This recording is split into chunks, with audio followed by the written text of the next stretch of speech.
अस्सलाम वालेकुम स्टूडेंट्स।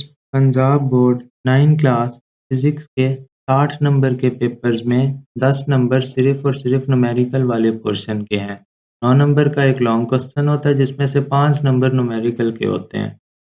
तो इस सीरीज़ में हम स्मार्ट सिलेबस के हिसाब से फिज़िक्स के चैप्टर वाइज़ न्यूमेरिकल्स कवर करेंगे। हमने एग्ज़ाम्पल्स वाले न्यूमेरिकल्स नहीं करने, सिर्फ़ एक्सरसाइज़ वाले करने हैं क्योंकि पेपर के अंदर एक्सरसाइज़ से न्यूमेरिकल्स आते हैं। आज के इस लेसन में हम चैप्टर नंबर 1 के न्यूमेरिकल्स करेंगे और चैप्टर नंबर 1 का नाम है physical quantities and measurements. Statement देखें, calculate the number of seconds in a day, week, month and state your answers using SI prefixes. तो न्यूमेरिकल सॉल्व करते हैं। न्यूमेरिकल सॉल्व करने के लिए मैं आपको ये भी साथ-साथ बता दूं कि आपने पेपर में न्यूमेरिकल किस तरह से अटेम्प्ट करना है। क्योंकि मेरे हमेशा फिज़िक्स में अच्छे मार्क्स आए हैं, 9 में मेरे 60 में से 60 आए थे, 10 में भी 60 में से 60, 11 और 12 में 85 में से 85 आए थे। हमने यहाँ से स्टेटमेंट पढ़ ली, तो अब जब हमने पेपर के ऊपर करना है न्यूमेरिकल तो उसके ऊपर हम लिखेंगे सिर्फ़ 1.1 इस तरह से न्यूमेरिकल 1.1। ये पूरा वहाँ पे क्वेश्चन लिखने की ज़रूरत नहीं है। उसके बाद हम पहली हेडिंग देंगे टू फाइंड कि हमने कैलकुलेट क्या करना है। एक तो हमने सेकंड्स निकालने हैं कि एक दिन में कितने सेकंड्स होते हैं, वीक में कितने होते हैं और मंथ में कितने होते हैं। और दूसरी चीज़ ये निकालनी है कि जो हम इनसे आंसर्स निकालेंगे उनको हमने एसआई प्रीफिक्सेस की फॉर्म में एक्सप्रेस करना है। ये क्या चीज़ होती है ये मैं आपको अभी सॉल्व करते हुए बताऊँगा। सबसे पहले देखो, हमने सेकंड्स निकालने हैं कि एक दिन के अंदर कितने सेकंड्स होते हैं। अब एक दिन में अगर आपने सेकंड्स निकालने हैं, तो उसके लिए आप क्या करते हैं? देखें, एक दिन के अंदर होते हैं 24 घंटे। एक दिन में 24 घंटे होते हैं, हर घंटे में 60 मिनट होते हैं, हर मिनट के अंदर 60 सेकंड्स होते हैं। एक तरीका तो ये है कि आप 24 घंटे इंटू 60 मिनट्स इंटू 60 सेकंड को मल्टीप्लाई कर लें, तो आपके एक दिन के टोटल सेकंड्स आ जाएँ। लेकिन ये मेथड सबको समझ नहीं आता। बहुत सारे स्टूडेंट्स कन्फ्यूज़ होते हैं कि ये क्या हो रहा है और किस तरह से हो रहा है। तो इसका एक दूसरा मेथड है, उसमें भी हम यही काम ही करेंगे, कुछ डिफरेंट नहीं करेंगे, लेकिन वो समझने के लिए ज़्यादा बेहतर है। तो वो मेथड क्या है? देखो, हमने सेकंड निकालने हैं 1 दिन के। हमें ये तो नहीं पता कि 1 दिन में कितने सेकंड्स होते हैं, लेकिन हमें ये पता है कि 1 मिनट में कितने सेकंड्स होते हैं। अगर मैं आपसे पूछूँ कि मुझे ये बताओ कि 1 दिन में कितने सेकंड्स हैं, आप कहोगे पता नहीं। लेकिन अगर मैं आपसे ये पूछूँ, अच्छा मुझे ये बताओ कि 1 मिनट में कितने सेकंड हैं, तो आप कहोगे कि 1 मिनट में तो 60 सेकंड होते हैं। तो हम ये बात लिख लेते हैं कि 1 मिनट में 60 सेकंड्स होते हैं। इतनी बात तो हमें पता है। अब हम क्या करते हैं, हम इसके दोनों तरफ 60 से मल्टीप्लाई करते हैं। उससे क्या होगा, लेफ्ट साइड के ऊपर देखो 60 मिनट्स बन जाएगा, इस वाली साइड पे 60 मिनट्स बन जाएगा और राइट साइड पे 60 इंटू 60। यहाँ पे देखो 60 मिनट्स एक ओवर को हम कहते हैं, 1 घंटे को कहते हैं, तो मैंने 60 मिनट्स को 1 घंटा लिख दिया और 60 इंटू 60 3600 सेकंड्स बन गया। अब देखो हमारे पास 1 घंटे के सेकंड्स आ गए। हमें पता था कि 1 मिनट में 60 सेकंड्स होते हैं, उससे हमने 1 घंटे के सेकंड्स निकाल लिए। अब देखो आपके पास जब 1 घंटे के सेकंड्स आ गए कि 1 घंटे में 3600 सेकंड्स होते हैं, तो 1 दिन में 24 घंटे होते हैं। सिंपल, आप इन सेकंड्स को 24 से मल्टीप्लाई करो और आपके पास 24 घंटों के यानी 1 दिन के सेकंड्स आ जाएँगे। दोनों तरफ 24 से मल्टीप्लाई किया, यहाँ पे 24 ऑवर लिखा हुआ है।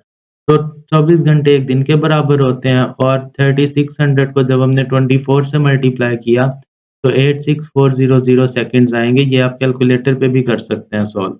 ये देखें, 3600 इंटू 24, तो इतने ही सेकंड्स आते हैं।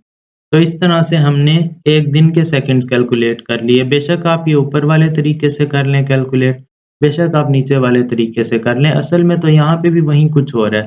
देखो 1 डे लिखा हुआ है ना, पहले हमने 60 को 60 से मल्टीप्लाई किया जैसे ऊपर किया था और फिर उसको हमने जो भी आंसर आया उसे 24 से किया था, ऊपर हमने डायरेक्ट कर दिया। तो आप जिस तरीके से मर्ज़ी कर लें, आपके 1 दिन के सेकंड्स निकल आएँगे।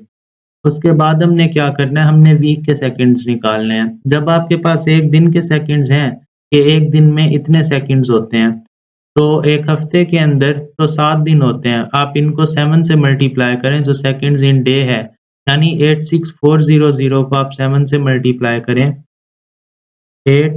6,400 को आप सिर्फ 7 से मल्टीप्लाई करें तो आपके पास हफ्ते के सेकंड्स आ जाएंगे 604,800 ये 604,800। उसके बाद अब हमारे पास हफ्ते के भी सेकंड्स आ गए। तीसरी चीज़ हमने क्या निकालनी है, मंथ। टी है मंथ। अब हमने एक मंथ में कितने सेकंड्स होते हैं वो निकालना है। तो अच्छा, आपने इनके साथ ए, बी, सी भी लिखना है। यहाँ पे सेकंड्स इन डे है ना, तो इसके साथ ए लिखना है। सेकंड्स इन वीक है, इसके साथ बी लिखना है। मैं यहाँ पे लिखना भूल गया हूँ। टी है मंथ। हमें ये पता है कि एक दिन में कितने सेकंड्स होते हैं।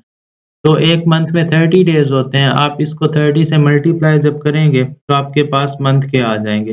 सेकंड्स इन डे थे 86400, इसको जब हमने 30 से मल्टीप्लाई किया तो हमारे पास इतने सेकंड्स आ गए। ओके, तो हमारा आधा सवाल हो गया है। हमने सेकंड्स निकाल लिए हैं, एक डे के, एक वीक के और एक मंथ के।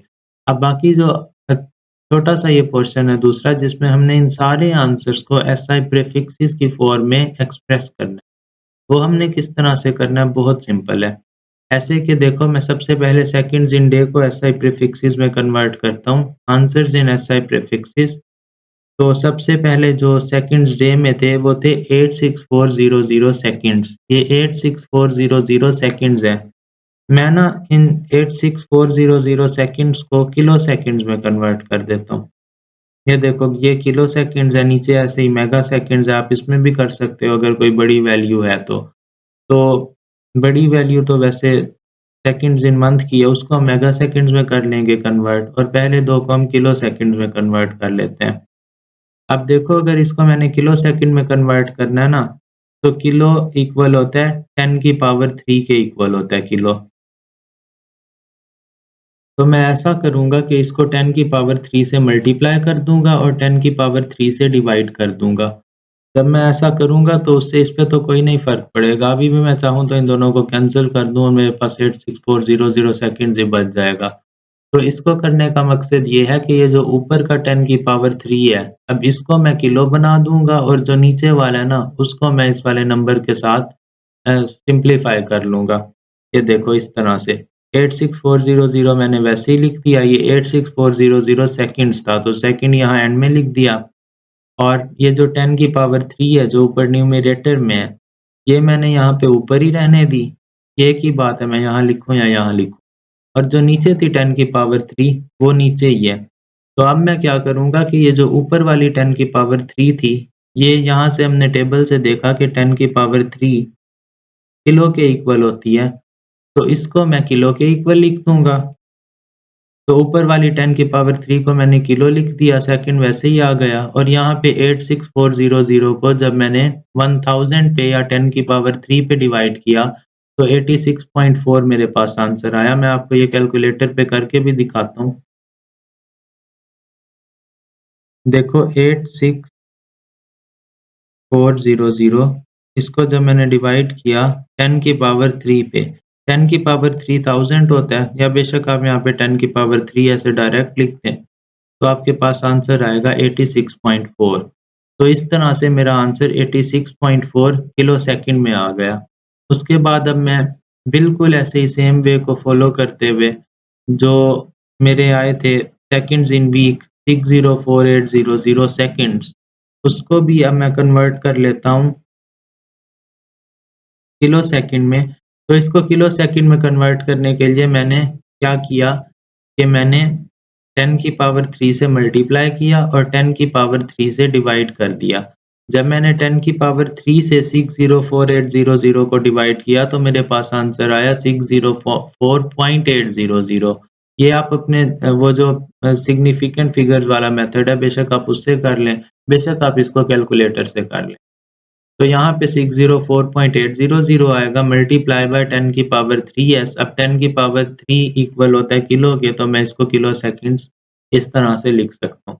तीसरी वैल्यू देखें, ये बहुत बड़ी वैल्यू है 2592000। तो इसको हम ऐसे करते हैं कि जो मंथ में सेकंड्स हैं उसको हम लोग मेगा में कन्वर्ट करते हैं। मेगा में कन्वर्ट करने के लिए 10 की पावर 6 से मैंने मल्टीप्लाई किया और 10 की पावर 6 से जब मैंने 259200 को डिवाइड किया तो मेरे पास 2.592 आया। ये आप कैलकुलेटर पे भी जब करेंगे, जब आप इसको 10 की पावर 6 पे डिवाइड करेंगे, तो आपके पास ये आएगा। तो अब 10 की पावर 6 जो ऊपर वाला था, तो उसको मैं मेगा लिख सकता हूँ इस तरह से कि 2.592 मेगा सेकंड्स। तो ये हमारा आंसर होगा, बुक में भी सेम आंसर्स दिए हुए हैं। तो इसके साथ ही हमारा न्यूमेरिकल 1.1 कंप्लीट हुआ। कुछ न्यूमेरिकल जो बहुत ज़्यादा लेंथी होते हैं, उसके एंड में हम इस तरह से रिजल्ट्स लिख देते होते हैं। स्टूडेंट्स, जो हमने अगला न्यूमेरिकल करना है स्मार्ट सिलेबस के हिसाब से, वो है 1.3, क्योंकि 1.2 सिलेबस में इंक्लूड नहीं है। 1.3 के अंदर हमने एडिशन करनी है और सब्ट्रैक्शन करनी है, इसके 2 पार्ट्स हैं। तो इसमें हमने बेसिक एडिशन और सब्ट्रैक्शन करनी है इन साइंटिफिक फिगर्स की, और हमने लिखा हुआ है state your answers in scientific notations. तो इससे हमारे आंसर्स डायरेक्टली साइंटिफिक नोटेशन में ही आएंगे। और इसी तरह से 1.4 में हमने मल्टीप्लिकेशन और डिवीजन करनी है, तो इसके भी हमने आंसर साइंटिफिक नोटेशन में लिखने हैं। तो हम सबसे पहले 1.3 करते हैं। जो कुछ हमें क्वेश्चन के अंदर दिया हुआ है, वो हम यहाँ पे लिख देते हैं। ये हमने पार्ट ए भी लिख दिया, पार्ट बी भी लिख दिया। अब ज़रा इन वैल्यूज़ को गौर से देखें। ये है 4 क्रॉस 10 की पावर -4, ये है 3 क्रॉस 10 की पावर -5, दोनों किलोग्राम में है। इसी तरह से जो पार्ट बी है, उसमें दोनों वैल्यूज़ मीटर में हैं और दोनों आपस में सब्ट्रैक्ट हो रही हैं। तो हम ऐसा करते हैं कि सबसे पहले हम पार्ट ए करते हैं सॉल्व। अच्छा, हमने इसमें फाइंड क्या करना है, हम वो भी लिख लेते हैं पेपर पे। फाइंड हमने करना है कि एक तो हमने सॉल्व ए और बी करना है। सिंपल ए को हमने दोनों वैल्यूज़ को ऐड करना है और बी में हमने दोनों वैल्यूज़ को सिंपल सब्ट्रैक्ट करना है। और दूसरी चीज़ ये कि हमने अपने आंसर्स को साइंटिफिक नोटेशंस में लिखना है। तो ये हमने लिख लिया। उसके बाद अब हम कैलकुलेशंस करते हैं, जो सबसे इम्पोर्टेंट पार्ट है हमारे इस क्वेश्चन का। कैलकुलेशंस करने के लिए मैंने यहाँ पे पार्ट ए दोबारा उठा के लिख दिया। अच्छा, ये किलोग्राम में है दोनों, तो ये जब मैं 2 से 3 नीचे स्टेप्स करूँगा तो बार-बार मुझे किलोग्राम लिखना पड़ेगा, इसलिए मैं इसको किलोग्राम के बगैर लिख लेता हूँ। और एंड में जब मैं अपने इन दोनों वैल्यूज़ को ऐड कर लूँगा, मैं उसके साथ फिर ये यूनिट किलोग्राम दोबारा वापस लिख दूँगा। अब देखें, ये था 4 इंटू 10 रेज़ टू पावर -4, ये है 3 इंटू 10 रेज़ टू पावर -4। देखो बच्चों, एक बात याद रखो, जब 2 वैल्यूज़ ऐड हो रही हों या सब्ट्रैक्ट हो रही हों, तो हम कोशिश करते हैं कि इन दोनों में से हम 10 की पावर हम 10 को किसी तरह से कॉमन लेके बाहर ले जाते हैं। तो अब यहाँ पे 10 की पावर 4 है, यहाँ 10 की पावर 5 है, तो 10 की पावर 5 को अगर मैं स्प्लिट करके लिखूँ तो मैं 4 और 1 की फॉर्म में लिख सकता हूँ। तो अब देखो, 10 की पावर -4 है और -1 है, इसको भी मैं 2 दफ़ा इस तरह से लिख सकता हूँ कि ये तो मैंने वैसे ही लिखी ना वैल्यू। यहाँ 3 इंटू 10 की पावर -4 और 10 की पावर -1, मैंने इन पावर्स को 2 दफ़ा लिख दिया 10 की बेस के साथ। तो अब देखो, अब प्लस के इस साइड पे एक वैल्यू है, इस साइड पे दूसरी वैल्यू है, दोनों के अंदर 10 की पावर -4 आ रहा है। तो मैंने क्या किया, मैंने इन दोनों से 10 की पावर -4 कॉमन लेके बाहर लिख दी। तो ये देखो, जब इस पहली वाली टर्म में से हमने 10 की पावर -4 बाहर कॉमन लिखा, तो हमारे पास रह गया 4। इसी तरह से दूसरी वाली टर्म में से जब मैंने 10 की पावर -4 बाहर कॉमन ले लिया, तो मेरे पास पीछे रह गया 3 इंटू 10 की पावर -1, 3 मल्टीप्लाई बाय 10 की पावर -1। तो मैंने कैलकुलेटर पे 3 इंटू 10 की पावर -1 जब मैंने कैलकुलेट किया, तो मेरे पास आंसर आया 0.3, वो मैंने यहाँ लिख दिया। अब देखो, मेरे पास ब्रैकेट में 4 प्लस 0.3 है, यानी ये मेरे पास 4.3 है। तो मैं लिखूँगा 4.3 मल्टीप्लाई बाय 10 की पावर -4, और फिर मैंने यहाँ पे यूनिट भी साथ लिख दिया। आंसर में आपने यूनिट लाज़मी लिखना है, इसको नहीं भूलना, क्योंकि इसका एक नंबर होता है। तो इस तरह से मैंने इन दोनों को ऐड कर लिया, और इसके बाद जो पार्ट बी है, उसके अंदर मैंने इन 2 वैल्यूज़ को सब्ट्रैक्ट करना है। अभी इसको सॉल्व करने से पहले ज़रा देखो, यहाँ पे 10 की पावर -6 है, यहाँ पे 10 की पावर -5 है, तो मेरी कोशिश ये होगी कि मैं यहाँ पे भी 10 की पावर -5 बनाऊँ, और फिर मैं इन दोनों में से 10 की पावर -5 बाहर कॉमन ले लूँ और अंदर जो कुछ रह जाएगा उसको सॉल्व कर लूँ। वही मैंने किया कि 10 की पावर -6 को मैंने -5 और -1 में स्प्लिट किया, फिर मैंने उनको 2 दफ़ा लिख दिया। अब देखो, मेरे पास यहाँ भी 10 की पावर -5 है और इस टर्म में भी 10 की पावर -5 है। मैंने जब इस पहली वाली टर्म में से 10 की पावर -5 बाहर लिखा कॉमन लेके, तो अंदर मेरे पास रह गया 5.4 मल्टीप्लाई बाय 10 की पावर -1। ये देखो, मैंने जब 10 की पावर -5 बाहर लिखा, तो इस साइड पे मेरे पास रह गया 5.4 मल्टीप्लाई बाय 10 की पावर -1। तो वो कैलकुलेटर पे कर लो या साइंटिफिक नोटेशन से कर लो, तो तुम्हारे पास ये आ जाएगा 0.54। इसी तरह से ये वाला माइनस का साइन आएगा। तो यहाँ पे 10 की पावर -5 तो बाहर गया कॉमन, तो पीछे रह जाएगा 3.2। अब 0.554 माइनस 3.2 किसके इक्वल होता है? ये हम निकाल लेते हैं। 0.54 सॉरी 0.54 माइनस 3.2। तो देखो मेरे पास आंसर आया, माइनस में नेगेटिव आंसर है 2.66।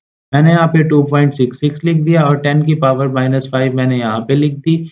और ये दोनों जो हमारी टर्म्स थी ये मीटर में थी। यहाँ देखो ना, ये जो मैंने ऊपर लिखा क्वेश्चन, ये दोनों टर्म्स मीटर, ऐसा ये मीटर में थी दोनों। तो इसीलिए मैंने इसके साथ भी इसके यूनिट्स मेंशन कर दिए हैं। इस तरह से हमारा न्यूमेरिकल नंबर 1.3 हो गया। उसके बाद हमने करना है न्यूमेरिकल 1.4। 1.4 की एक दफ़ा स्टेटमेंट देख लो। 1.4 के अंदर भी हमारे पास वैसे ही 2 पार्ट्स हैं, एक में मल्टीप्लिकेशन हो रही है, एक में डिवीज़न हो रही है। और इसमें भी हमने वही कुछ करना है कि मल्टीप्लाई और डिवाइड करना है और आंसर्स को साइंटिफिक नोटेशन में लिखना है। तो देखो हमारे पहले वाले क्वेश्चन के तो आंसर्स आए ही डायरेक्ट साइंटिफिक नोटेशन में हैं। अगर आप इसको कैलकुलेटर पे करो तो 0.00043 करके भी आ सकते हैं। अगर आप इसको कैलकुलेटर पे सॉल्व करो इस पूरी वैल्यू को, तो वो भी कोई -0.0000266 आएगा। लेकिन ये जो फॉर्म लिखी हुई है, ये साइंटिफिक नोटेशन की फॉर्म में लिखी हुई है कि पहला जो डिजिट है वो आप डेसिमल के साथ या पॉइंट के साथ लिख दो और 10 की पावर कोई किसी भी पावर के साथ मल्टीप्लाई हो रहा हो। तो ये दोनों ही साइंटिफिक नोटेशन की फॉर्म में हमने सॉल्व किए हैं। तो इसके बाद अब है 1.4। तो इसके भी हम सबसे पहले दोनों पार्ट्स लिख लेते हैं। 5 क्रॉस 10 की पावर 4 है, पॉजिटिव में 4 है मीटर, और उसके बाद 3 इंटू 10 की पावर -2 मीटर। ये पार्ट ए है और ये पार्ट बी है। अब वहाँ पे मैंने आपको डिटेल में समझा दिया। तो यहाँ पे भी अच्छा, ये वैसे मल्टीप्लिकेशन और डिवीजन वाले में बस ये फ़र्क होता है कि देखें, जहाँ ऐड और माइनस हो रहा होता है ना, वहाँ पे ना हमने 10 कॉमन लेना होता है। लेकिन यहाँ पे हम 10 कॉमन नहीं ले सकते। इसके अंदर बस हमने ये करना होता है कि 10 की पावर 4 है और ये 10 की पावर -2 है। तो हम एक दफ़ा 10 लिख देंगे और पावर में 4 -2 आ जाएगा। तो मतलब 10 का स्क्वायर आ जाएगा, और ये जो सिंगल वाले नंबर हैं जैसे 3 है और 5 है, इनको आपस में मल्टीप्लाई करेंगे। ये भी हम सारा प्रॉपर सॉल्व करते हैं। तो देखो ये हमें गिवन थे दोनों क्वेश्चंस। उसके बाद हमने फाइंड क्या करना है, वही पुरानी चीज़ें कि पार्ट ए और पार्ट बी को सॉल्व करें और आंसर्स को साइंटिफिक नोटेशंस में लिखें। उसके बाद फिर हम कैलकुलेशंस करते हैं। अब देखो जैसे मैंने आपसे कहा था, ये जो 10 की पावर 4 है और 10 की पावर -2 है, तो हमने 10 एक दफ़ा लिख दिया और दोनों पावर्स ऊपर जो होती हैं ऐड हो जाती हैं। जब भी बेस सेम होती है तो उनकी पावर्स ऐड या सब्ट्रैक्ट हो जाती हैं। जो भी उनके साइंस हैं हम उनके साथ लिख देते हैं। अब बेशक ये 4 2 है, तो यहाँ पे हम 4 2 लिख देंगे। तो नीचे देखो ये ऊपर 3 इंटू 5 था, तो 3 5 जा 15 होता है, तो यहाँ पे हमने 15 भी लिख दिया। ये 15 आ गया, ये 10 आ गया कि यहाँ पे जब तक डेसिमल नहीं आएगा ना इसमें, ये साइंटिफिक नोटेशन में कन्वर्ट नहीं होगा।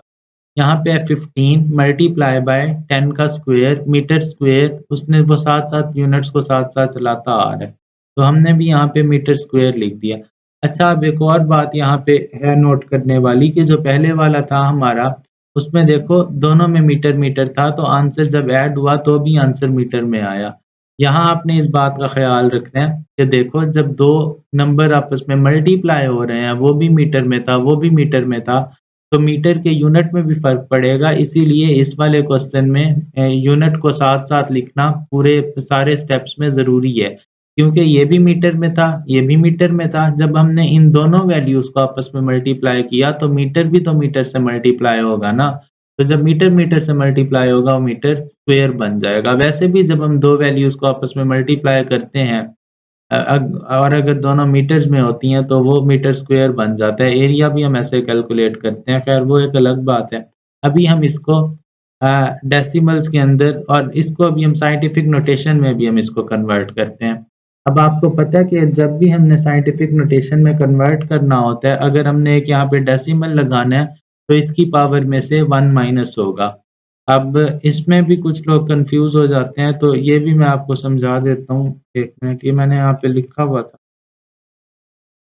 ये देखो, अगर हमारे पास लिखा हुआ है ना सिंपल एक नंबर 2222, जैसे अभी हमारे पास 15 आया, आंसर 15 आया ना, हम 15 को कन्वर्ट करने जा रहे हैं साइंटिफिक नोटेशन में। अब देखो, हमने पॉइंट लगाना शुरू करना है इस पॉइंट से, और हमने यहाँ से आगे इधर जाना है, फिर इधर। मतलब ये कि राइट से लेफ्ट साइड पे। जब मैंने लेफ्ट साइड पे पहला पॉइंट लगाया, ये देखो ये रेड सा मैंने लगाया, तो मैं इसको 10 से मल्टीप्लाई करूँगा। कि जब भी आपने पॉइंट एक वैल्यू आगे लगाना है 10 से मल्टीप्लाई करना है। अब अगर मैं इस पॉइंट को उठा के और आगे ले जाऊँ, मतलब यहाँ पे सेंटर में ले आऊँ, तो मैं एक और 10 से मल्टीप्लाई करूँगा। जब मैंने एक और 10 से मल्टीप्लाई किया तो ये 10 का स्क्वायर हो गया और पॉइंट भी एक नंबर आगे आ गया। इसी तरह से अब मैं पॉइंट को और आगे ले जाता हूँ, यहाँ पे ले आता हूँ, अब ये साइंटिफिक नोटेशन वाली फॉर्म बन गई और यहाँ पे 10 की भी एक पावर और बढ़ गई। इसी तरह से जब मैं रिवर्स उल्टा जाऊँगा, वैसे तो हमें वापस जाने की ज़रूरत इतनी कोई ख़ास नहीं पड़ती, लेकिन अगर मैं यहाँ से वापस जाता हूँ, इस पॉइंट को यहाँ लेके आता हूँ, तो फिर 10 की पावर 3 में से एक पावर कम होगी। देखो ये 10 की पावर 2 हो जाएगी। तो इसी तरह से ये सारा कुछ होता है, और इसी तरह से अब मैं इसको अगर और आगे लेके आता हूँ, मतलब लेफ्ट से जब मैं राइट आऊँगा तो 10 की पावर कम होती जाएगी, और जब मैं राइट से लेफ्ट जाऊँगा तो 10 की पावर बढ़ती जाएगी। ये देखो, ये इस तरह से सारी साइंटिफिक नोटेशन होती है, और ये जो पॉइंट है डेसिमल है, ये इस तरह से रोटेट होता है। अब हम वापस चलते हैं अपने क्वेश्चन की तरफ। हम यहाँ पे थे। देखो हमारे पास आया 15 इंटू 10 की पावर 2। अब मैं राइट से लेफ्ट जाना चाहता हूँ। देखो, पॉइंट अभी कहीं नहीं था। जब मैं राइट से लेफ्ट जा रहा हूँ, तो मैंने यहाँ पे सेंटर में एक पॉइंट लगा दिया। जब मैंने सेंटर में पॉइंट लगाया, तो मैंने इसको 10 से मल्टीप्लाई करना है, और वहाँ पे पहले भी 10 की पावर स्क्वायर थी। तो मतलब ये कि ये 10 का क्यूब बन जाएगा जब मैं इसको साइंटिफिक नोटेशन में कन्वर्ट करूँगा। तो इस तरह से मेरा ये आंसर आ गया। अब इसके बाद हम इसका पार्ट बी करते हैं। पार्ट बी में हमने डिवाइड करना है ऊपर वाली वैल्यू को नीचे वाली वैल्यू पे। ये बहुत सिंपल है। देखो, जब हम 6 को 3 पे डिवाइड करेंगे तो ऊपर तो 2 आ जाएगा, क्योंकि 3 1s आर 3, 3 2s आर 6। इसी तरह से ऊपर देखो 10 की पावर 8 है और नीचे है 10 की पावर 4। तो ये जब हम ऊपर ले जाएंगे 10 अगर लेके जाते हैं, तो ये बन जाएगा 10 की पावर ऊपर वाला 8 माइनस नीचे वाला 4, और ये यूनिट साथ आ जाएगा किलोग्राम पर मीटर क्यूब। आप इसको बिल्कुल इसी तरह से किलोग्राम और फ्रैक्शन लगा के मीटर क्यूब भी लिख सकते हो, और आप इसे दूसरी तरह ऐसे भी लिख सकते हो, किलोग्राम मीटर माइनस क्यूब। ये माइनस क्यूब को हम पढ़ते इसी तरह से हैं कि किलोग्राम पर मीटर क्यूब, किलोग्राम पर मीटर क्यूब। तो ठीक है, ये हमारा ऑटोमेटिकली ही साइंटिफिक नोटेशन में है। 2 मल्टीप्लाई बाय 10 की पावर 4। ये सिर्फ एक डिजिट है, तो इसलिए हम यहाँ पे डेसिमल को मूव नहीं करेंगे, और ये हमारा ऑलरेडी साइंटिफिक नोटेशन की फॉर्म में है। तो 1.4 बहुत सिंपल सा न्यूमेरिकल था। 1.3 और 1.4 दोनों ही सिंपल थे, और अगले न्यूमेरिकल्स इससे भी ज़्यादा सिंपल हैं। 1.4 के बाद हमने जो न्यूमेरिकल करना है वो है 1.6 स्मार्ट सिलेबस के मुताबिक, और ये बहुत बेसिक और सिंपल सा न्यूमेरिकल है। इसके अंदर हमें 4 पार्ट्स दिए हुए हैं, और हमने बताना है कि सब में कितने-कितने सिग्निफिकेंट डिजिट्स हैं। अब सिग्निफिकेंट डिजिट्स को आइडेंटिफ़ाई करने का बड़ा आसान सा तरीका है, वो ये कि देखें आपके पास जितने भी नंबर हैं, उनमें 2 तरह के डिजिट्स हैं। एक ज़ीरो डिजिट्स हैं, मतलब एक तो ज़ीरो है, और दूसरे नॉन ज़ीरो डिजिट्स हैं। तो सिग्निफिकेंट फिगर्स का हमें ये सारे ज़ीरोज़ बताते हैं। अब देखें, ये जैसे पहले नंबर है, तो बेसिक सा रूल है सिग्निफिकेंट फिगर्स को आइडेंटिफ़ाई करने का कि लेफ़्ट साइड पे जितने भी ज़ीरो होंगे उनको हम नहीं काउंट करेंगे। मतलब नॉन ज़ीरो डिजिट्स जो हैं 4 और 5, उनके लेफ़्ट साइड पे जो 3 ज़ीरोज़ हैं वो नहीं काउंट होंगे। तो ए पार्ट के अंदर सिर्फ़ 2 सिग्निफिकेंट डिजिट्स हैं, वो हैं 4 और 5। इसी तरह से जो बी पार्ट है, इसके अंदर 0 सेंटर में है, और 0 जब भी सेंटर में होगा उसको हम काउंट करेंगे। तो बी पार्ट के अंदर 4 सिग्निफिकेंट डिजिट्स हैं। पार्ट जो सी है उसके अंदर कोई 0 नहीं है, तो हम कहेंगे कि इसमें 3 सिग्निफिकेंट डिजिट्स हैं। और उसके बाद जो पार्ट डी है, तो देखो मैंने आपको कहा था कि लेफ्ट साइड वाले ज़ीरोज़ नहीं काउंट होते, लेकिन जो ज़ीरोज़ राइट साइड पे होते हैं, उनको हम लाज़मी काउंट करते हैं।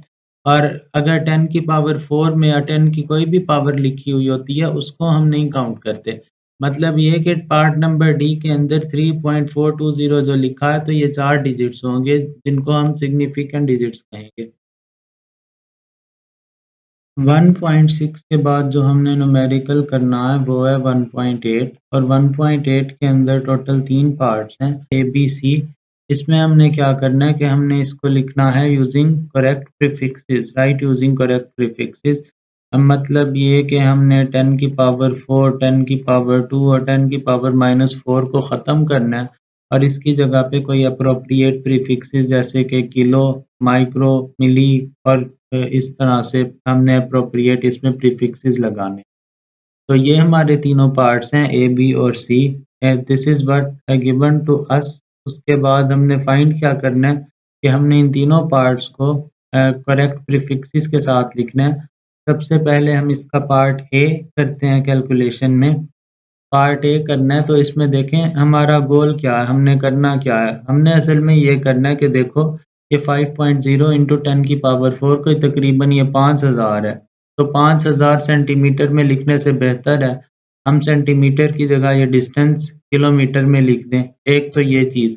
दूसरा ये कि ये जो 10 की पावर 4 करके लिखा हुआ है उसको हमने ख़त्म करना है और इसको एक प्रॉपर बस एक सिंपल सा नंबर हो और उसके बाद आगे उसका यूनिट हो। तो हमने इस फॉर्म में इसको कन्वर्ट करना है। अब उसके लिए हम क्या करेंगे कि सबसे पहले तो हम इस यूनिट से छेड़छाड़ करेंगे। तो जो हमें यहाँ पे सेंटीमीटर दिया है, हम सेंटी की जगह उसकी वैल्यू पुट कर देते हैं। देखो 5 इंटू 10 की पावर 4 सेंटीमीटर। सेंटी की वैल्यू होती है 10 की पावर -2। ये हमें कैसे पता चली? ये हमें यहाँ पे प्रीफिक्सेस के टेबल्स के अंदर से पता चली कि सेंटी इक्वल होता है 10 की पावर -2। ऐसे भी आपको ये मेन जोन सी 3-4 वैल्यूज़ हैं मिली, सेंटी, किलो, मेगा। ये 4 तो आपको स्पेशल इनकी याद होनी चाहिए कि ये किसके इक्वल होती हैं। तो यहाँ पे मैंने बस सेंटी की जगह उसकी वैल्यू पुट कर दी। अब देखो ये 10 की पावर 4 था और ये 10 की पावर -2। तो 4 में से 2 गया तो यहाँ पे 10 की पावर 2 बची। तो अब क्या होगा यहाँ पे 5 इंटू 10 की पावर 2 या 10 का स्क्वायर मीटर। मीटर वैसे ही साथ चलता आएगा, लेकिन अभी भी ये देखो यहाँ पे 10 मल्टीप्लाई हो रहा है। हमने इसको क्या करना है, हमने इसको एप्रोप्रिएट इस तरह से कन्वर्ट करना है कि ये 10 के साथ ये 10 के साथ मल्टीप्लाई ना हो। अब उसके लिए जैसे मैंने आपको अभी थोड़ी देर पहले बताया था कि जैसे-जैसे हम राइट से लेफ्ट की तरफ मूव करते हैं, तो 10 की पावर इंक्रीज़ होती जाती है। यहाँ पे भी अगर मैं इसको 10 के स्क्वायर को अगर 10 का क्यूब बना दूँ, तो मुझे पता है कि 10 का क्यूब इक्वल होता है किलो के।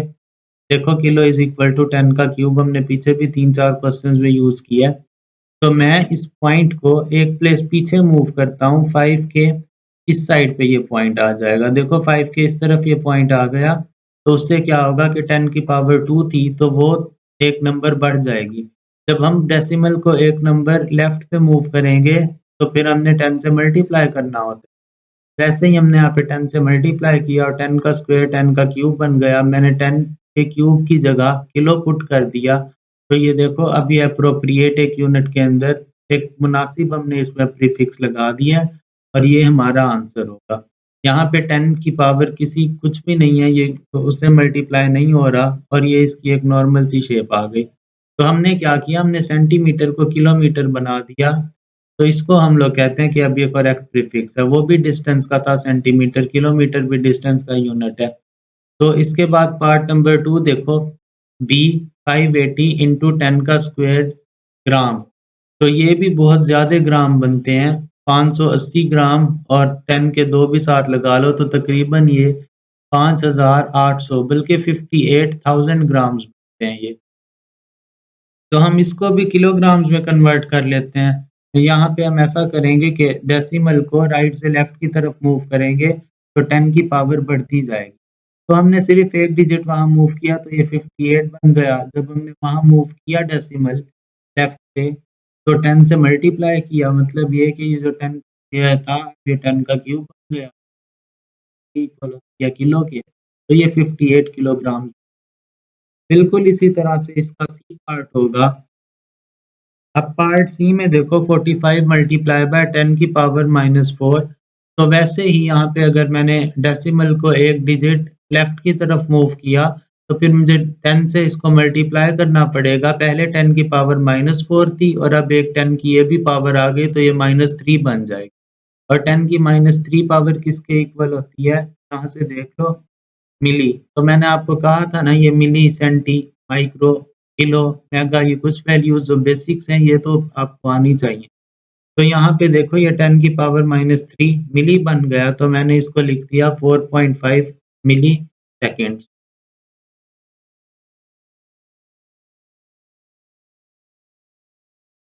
अब इस चैप्टर का और इस लेसन का आखिरी न्यूमेरिकल करते हैं जो बहुत इम्पोर्टेंट है।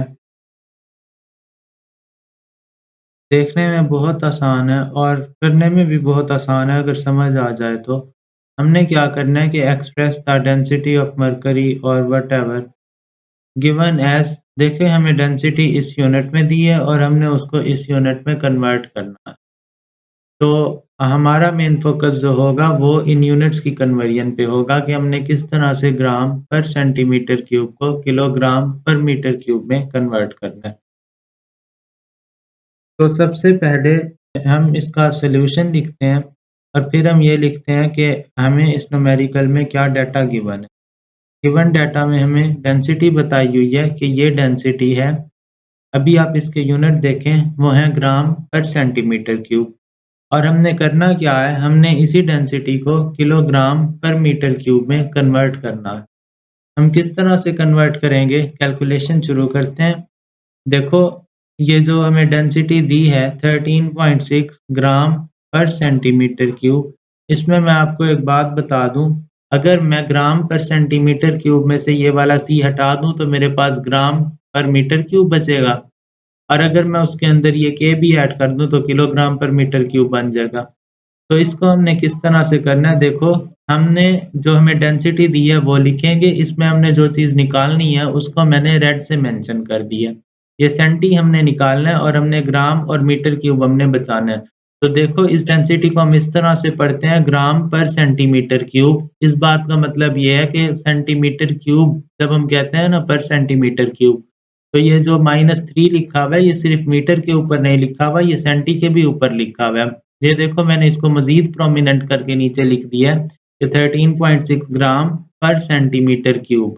तो ये जो माइनस की 3 पावर है ये पूरे सेंटीमीटर के ऊपर होती है असल में। तो अब देखो सेंटी की भी पावर -3 है, मीटर की भी पावर -3 है। तो इन दोनों की पावर्स -3 है। मैं इस सेंटी को हटाना चाहता हूँ कि ये सेंटी यहाँ से किसी तरह से ख़त्म हो जाए। तो मुझे पता है कि सेंटी ख़त्म करने के लिए मैं सिंपल प्रीफिक्सेस वाले टेबल में से सेंटी की वैल्यू इसके अंदर पुट कर देता हूँ। सेंटी की वैल्यू होती है 10 की पावर -2।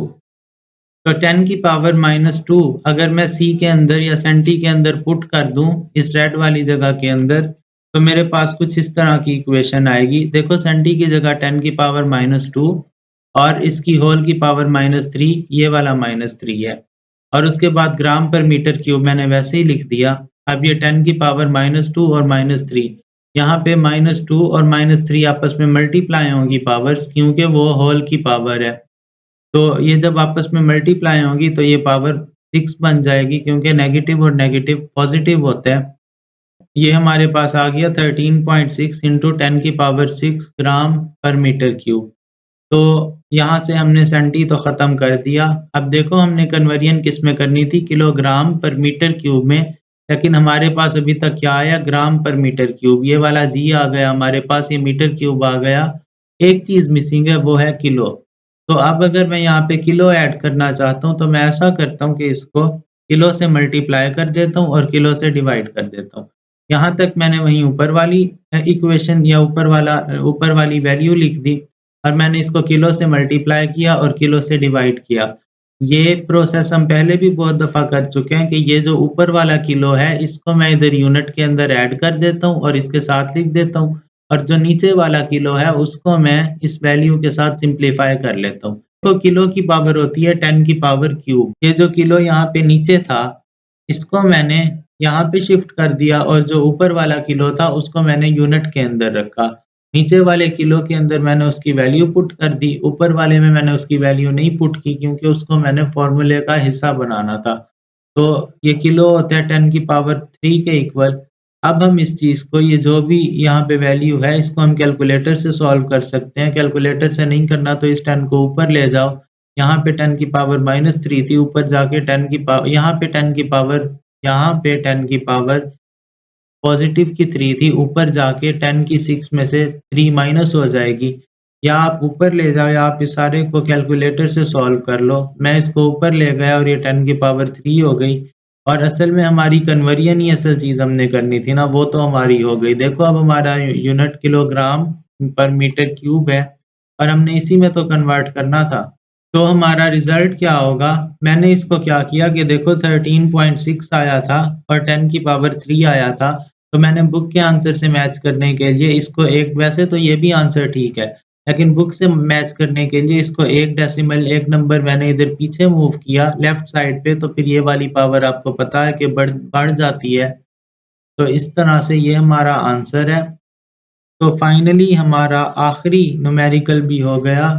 अच्छा स्टूडेंट्स, अब अगर आप यहाँ तक पहुँच ही गए हैं तो कमेंट लाज़मी कर दें, सब्सक्राइब कर दें चैनल और मुझे ये भी बताएँ कि अगर आपको समझ आया है, तो मैं आपको बाकी भी सारे लेसन्स के न्यूमेरिकल्स ऐसे ही शॉर्ट टाइम में कवर करवा दूँ और उसके बाद अगर आपको ये सारे नोट्स चाहिए तो आप मुझे ईमेल कर दें, मैं डिस्क्रिप्शन में अपना ईमेल लिख दूँगा। मैं आपको ईमेल पे ये सारे नोट्स सेंड कर दूँगा। आपने जहाँ से सारे न्यूमेरिकल समझे हैं, अगर आप वहीं से इनको रिवाइज़ करेंगे तो ये आपको नहीं भूलेंगे, बल्कि आपको बहुत ज़्यादा आसानी हो जाएगी। अल्लाह हाफ़िज़।